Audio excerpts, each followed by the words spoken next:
Before Madam C.J. Walker, there was Annie Turnbo Malone, the original black hair care millionaire. She built a hair care empire. She trained thousands of black women as entrepreneurs, and she paved the way for the beauty industry that we know today.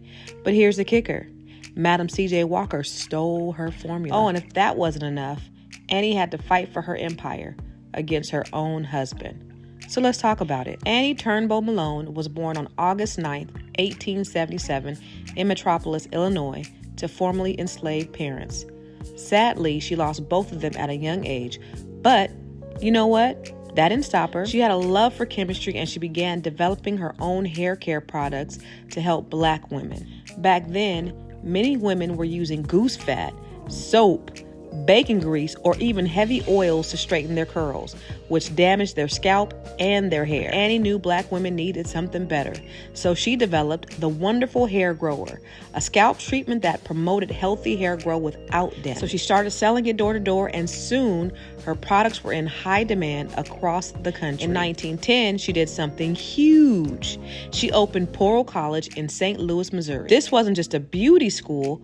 Poro College trained thousands of black women to become self-sufficient business owners in the beauty industry. And here's where the drama comes in. Madam C.J. Walker actually worked for Annie Turnbo Malone. That's right. Before she became Madam C.J. Walker, she was a sales agent for Poro College, learning everything she could about the hair care business. But then she left, she took Annie's formula, she rebranded, and she started her own company. Yes, Madam C.J. Walker stole Annie's product and marketed herself as the first black female millionaire, but in reality, it was Annie who did it first. As if losing credit for her formula wasn't enough, Annie had to fight for her business against her own husband. Her business thrived until 1927 when her husband, who had served as the president of the company, filed for divorce. And get this, he demanded half of her business, claiming that his contributions were integral to her success. The lawsuit forced Poro College into court-ordered receivership, meaning the business was at the risk of being taken away from her. But Annie didn't back down. With the support of her employees and powerful figures like Mary McLeod Bethune, she fought back and she negotiated $200,000, a settlement that affirmed her as a sole owner of Poro College. She won the case, she finalized the divorce, and she kept her business. Now talk about a boss move. But Annie wasn't just about making money, she was about giving back.